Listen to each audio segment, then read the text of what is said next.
안녕하세요. 약이 되는 클래스 정형외과 전문의 이남규입니다. 지난번에는 제가 위인들의 관절 이야기를 들려드렸는데요. 오늘은 본격적으로 관절 이야기를 들려드릴까 합니다.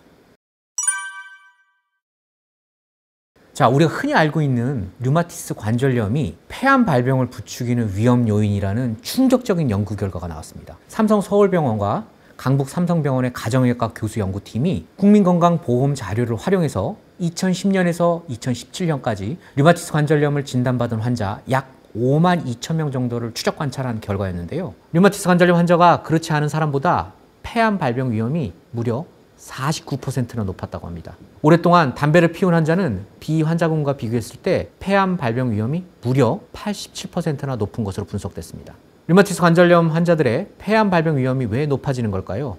연구진은 그 이유 중 하나로 류마티스 관절염 약의 영향도 꼽았는데요. 류마티스 관절염 환자의 경우에는 면역을 억제하는 약을 많이 쓰게 됩니다. 그렇다 보면 면역이 떨어지게 되겠죠. 그러다 보면 암이 자라는데 유리한 환경이 조성될 수 있다는 거죠. 평생 류마티스 관절염 약을 먹어야 되는 사람들에게는 정말 충격적인 일일 수밖에 없는데요. 이런 뉴스를 접하고 나면 나도 관절염인데 약을 먹어야 되나? 말아야 되나? 고민이 되실 겁니다. 그래서 오늘은 관절염 증상에 따라서 어떤 약을 먹어야 하고 또 어떤 부작용을 조심해야 하는지 알려드리도록 하겠습니다. 여기 비슷한 사진 두 장을 제가 보여드릴 텐데요. 한번 맞춰보시겠어요? 어떤 것이 퇴행성 관절염이고 어떤 것이 류마티스 관절염일까요? 두 사진 정말 너무 비슷하죠? 언뜻 봐도 구분이 잘 안 되는데요. 오른쪽은 류마티스 관절염, 왼쪽은 퇴행성 관절염입니다. 관절염 약을 제대로 알려면 먼저 내가 앓고 있는 병이 무엇인지부터 알아야 되겠죠. 관절염 종류는 너무 여러 가지가 있지만 우리 흔히 알고 있는 두 가지를 제가 말씀드리겠습니다.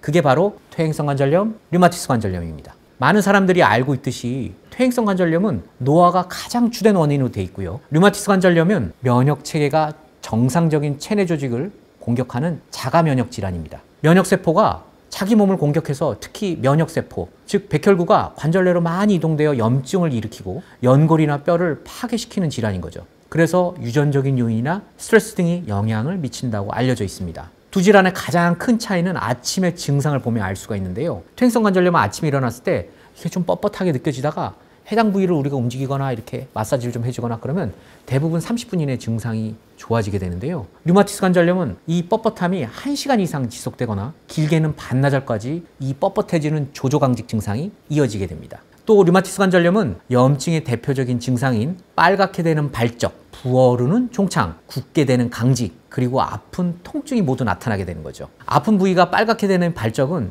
퇴행성 관절염에서는 좀 드문 증상이거든요. 사실 이 두 질환은 이름만 같은 관절염이지 원인과 증상이 전혀 다른 병인 거죠. 그래서 두 질환에 쓰이는 약도 전혀 다르고 부작용의 위험도 전혀 다르다고 할 수 있습니다. 그래서 내 질환에 맞는 약을 잘 알고 바르게 먹는 것이 중요합니다.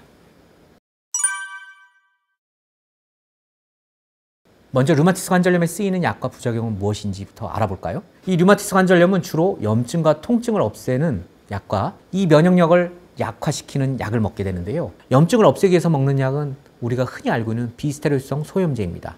우리가 먹고 있는 그런 대부분의 그 진통 소염제들이 여기에 속하게 되는데요. 이 염증 억제약은 큰 부작용은 없지만 지속적으로 오래 먹었을 경우에 구토, 설사, 위염 등의 그 위장관 장애를 일으킬 수가 있습니다. 류마티스 관절염 약을 먹고 나서 위장 장애가 심해졌다라고 하면 위장약만 먹을 것이 아니라 주치의와 상의한 후 류마티스 약을 조절하는 것이 도움이 될 수가 있고요. 면역력을 약화시키기 위해서 먹는 약은 바로 면역 억제제와 스테로이드입니다. 스테로이드 다 너무 많이 들어서 알고 계시죠?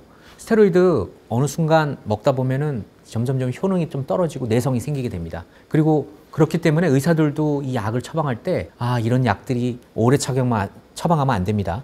어느 순간에는 또 제가 조절을 해드려야 됩니다 하면서 정말 아주 신중하게 고려해서 쓰는 약 중에 하나인데요. 이처럼 좋은 약물도 이 양날의 검처럼 오래 사용하거나 잘못 사용할 경우에는 문제가 당연히 발생하게 되겠죠. 특히 이제 오래 사용하거나 과하게 복용했을 경우에는 많은 문제점들이 생길 수 있어요. 골다공증, 고혈압, 당뇨, 백내장, 녹내장, 면역체계 약화, 굉장히 큰 여러 가지 위험들이 생기게 되겠죠. 그래서 이 스테로이드를 비롯해 면역을 억제하는 류마티스 관절염 약은 다양한 부작용을 일으킬 수 있기 때문에 전문의의 지속적인 모니터링과 관리가 중요하다는 거죠. 스스로 판단해서 약을 끊거나 늘려서는 절대 안 되고요. 꼭 전문의의 판단과 지시를 따르는 것이 이 부작용을 예방하는 길이 되는 거죠. 다음으로 가장 흔히 겪는 질환이면서 많은 분들이 드시고 있는 퇴행성 관절염 약에 대해서 알아보겠습니다. 퇴행성 관절염에 흔히 사용되는 약은 염증을 억제하고 통증을 완화시키는 비스테로이드성 소염제가 많이 사용되는데, 앞서 이야기한 것처럼 비스테로이드성 소염제는 위장 질환의 위험을 높이긴 하지만 그 외에는 비교적 안정적인 약물에 속합니다. 그럼에도 불구하고 시중에 떠도는 속설도 많고 궁금한 점도 많으신 것 같아서 하나씩 풀어보겠습니다.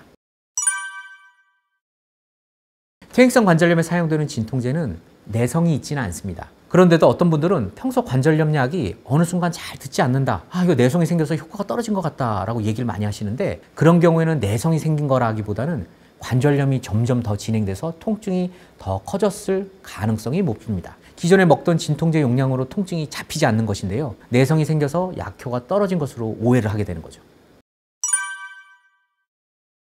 정답은 말 안 해도 아시겠죠? 당연히 X입니다. 내성이 발생하지 않는 약이니 마음 놓고 먹어도 되겠거니 라고 생각해서 의사와 상의 없이 용량을 늘리거나 줄이는 것은 너무나도 위험합니다.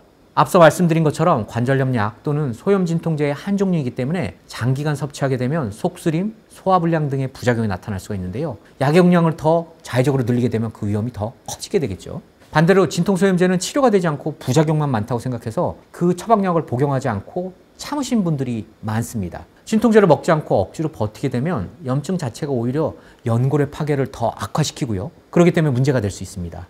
그래서 처방받은 약은 전문의가 환자의 염증 정도와 상태를 판단해서 처방해 준 약이기 때문에 반드시 정량으로 복용하시길 권합니다. 이것도 당연히 정답은 X입니다.